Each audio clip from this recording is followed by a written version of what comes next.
Hello बच्चों, क्या हाल चाल? बढ़िया एकदम। Good morning, a very very good morning to all of you my dear students. Actually, now I'm going to start a new topic, new chapter of class 12 physics, that is wave optics. बच्चों, अभी हम लोगों ने ray optics complete किया. अब हम बात करने जा रहे हैं वेव ऑप्टिक्स के बारे में. वेव ऑप्टिक्स, जैसा कि हम सभी लोग जानते हैं कि light has dual nature. Light has dual nature. Light के पास दो नेचर होता है. लाइट कभी कभी वह वेव की तरह बिहेव करती है और कभी कभी पार्टिकल की तरह बिहेव करती है.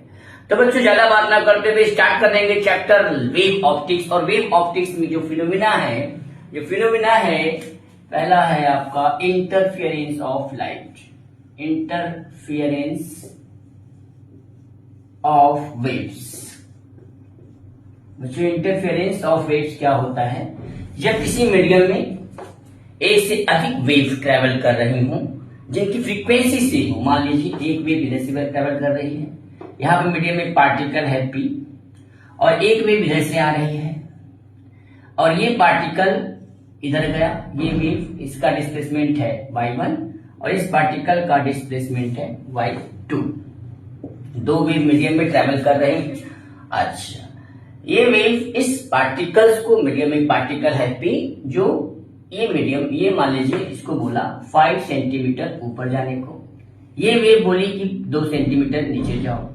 तो इसका मतलब ये हुआ कि पार्टिकल का नेट डिस्प्लेसमेंट कितना होगा. उसके लिए हम लोग यूज करते हैं बच्चों प्रिंसिपल ऑफ सुपरपोजिशन. क्या यूज करते हैं बच्चों? Principle of superposition. तो बच्चों, प्रिंसिपल ऑफ सुपरपोजिशन क्या होता था कि the net displacement of the particle is equals to the vector sum of displacement produced by the each wave alone. That means the net particle vector जिसको displacement है, net displacement y net equal to हो जाएगा vector sum of y1 plus vector sum of y2. So this is the net displacement of the particle. चूंकि wave जो है इनकी, ये wave का जो पार्टिकल डिस्प्लेसमेंट है, ये वेव कहेगी. वेव देखो, इंटरफेरेंस क्या होता है? इंटरफेरेंस का मतलब होता है बच्चों वेव का मिलना. वेव का मिलना. वेव का मिलना. जब किसी मीडियम में एक से अधिक वेव फ्रेगमेंट्स, क्योंकि हमारे सिलेबस में जो वेव्स हैं वो आपका है हार्मोनिक वेव्स. यहाँ पे जो पार्टिकल है SHM करेगा. ये 2 सेंटीमीटर, इस वेव की वजह से पार्टिकल 5 सेंटीमीटर ऊपर जाएगा, फिर 0 होगा, फिर 5 सेंटीमीटर नीचे आएगा. और इस वेव की वजह से ये पार्टिकल 2 सेंटीमीटर ऊपर जाएगा, 2 सेंटीमीटर नीचे जाएगा. मतलब एक वेव दूसरी वेव को कोई इफेक्ट नहीं करेगी. समझ में आ रहा है ना? लेकिन पार्टिकल का जो नेट डिस्प्लेसमेंट होगा वो आपका 5 में 2 घट के 3 सेंटीमीटर जाएगा, ऊपर की तरफ जाएगा. यानी सम और माइनस का खेल है. Superposition, principle of superposition. ठीक है बच्चों? अच्छा, तो इंटरफेरेंस हमको समझ में आ गया. इंटरफेरेंस का मतलब होता है कि जब किसी मीडियम में when 2 or more waves traveling in a same medium with the same frequency in the same direction, there कहीं पर उनका इंटेंसिटी मैक्सिमम होती है, कहीं पर उनकी इंटेंसिटी मिनिमम होती है. जहां पर इंटेंसिटी मैक्सिमम होती है उसको हम लोग कंस्ट्रक्टिव इंटरफेरेंस कहते हैं और जहां पर इंटेंसिटी मिनिमम होती है वहां पर हम लोग बोलते हैं डिस्ट्रक्टिव इंटरफेरेंस. तो बात करेंगे बच्चों, मान लीजिए कि यहाँ पर एक लाइट सोर्स है S1, यहाँ पर एक लाइट सोर्स है S2 और यहाँ पर एक पार्टिकल है P. यहाँ पर एक पार्टिकल है P. यहाँ से ये वेव जा रही है, यहाँ से ये वेव आ रही है. ये दोनों वेव इस पार्टिकल का, अब इसका डिस्प्लेसमेंट था y1. हम लोग फार्मूला पता है, हार्मोनिक वेव का इक्वेशन का फार्मूला क्या होता है डिस्प्लेसमेंट का? होता है A1 sin omega t plus kx. इस वेव का क्या हो जाएगा? y2. That means A2 sine omega t plus kx2. या kx1 या kx2.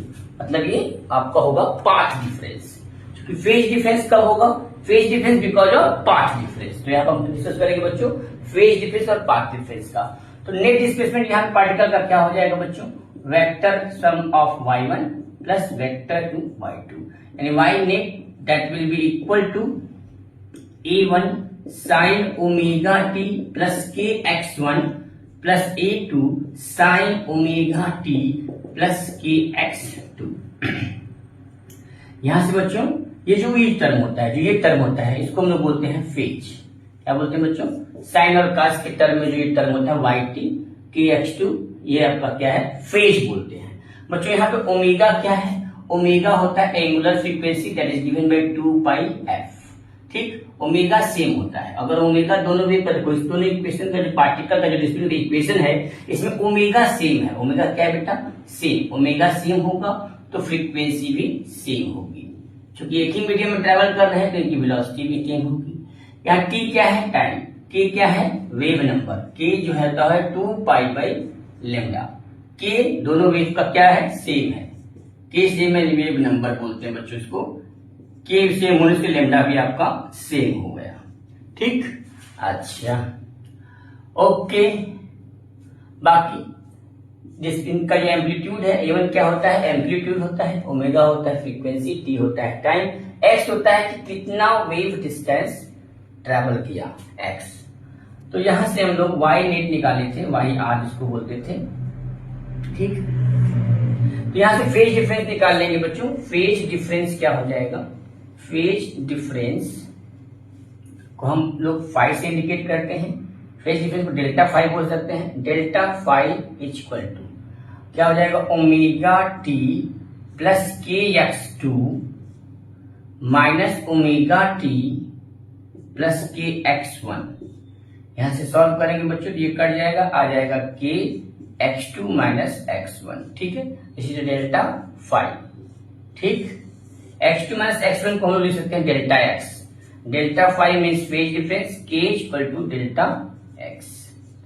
K इक्वल टू बच्चों था 2π/λ delta X, delta phi. So delta phi is the phase difference and delta X को हम लोग बोलते हैं पाथ डिफरेंस।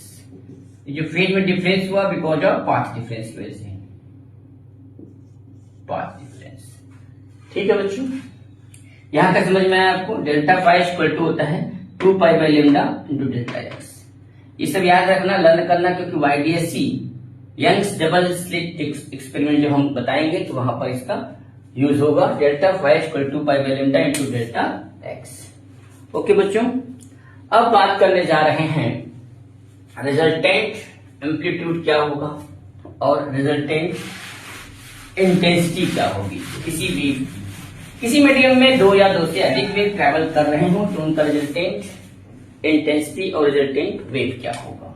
बच्चों देखो, याद रखिएगा, ये आपका एक वेव था A1, यहां से एक वेव जा रही थी A2। ठीक, और इसका रिजल्टेंट एम्पलीट्यूड है AR। क्या है बच्चों? AR। ये दोनों के बीच का एंगल है फाई, फेज डिफरेंस फाई।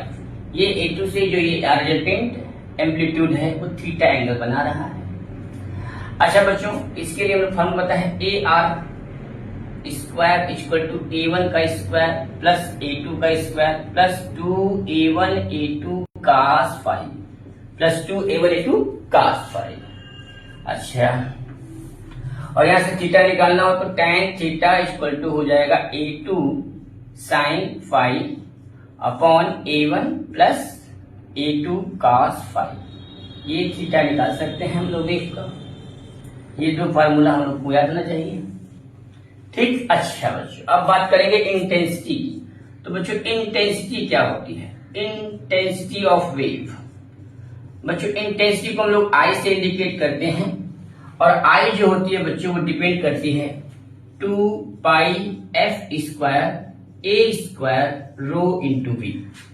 बच्चों चूंकि वेव जो है सेम मीडियम में ट्रेवल कर रही है तो रो क्या होता है? डेंसिटी। A होता है एम्पलीट्यूड, F होता है फ्रीक्वेंसी, और V होता है आपका वेलोसिटी या speed of wave.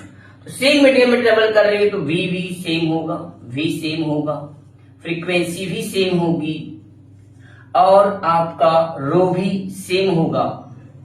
Frequency same होगी, इसको हम बोलते हैं कोहेरेंट सोर्स। क्या बोलते हैं बच्चों? Coherent source.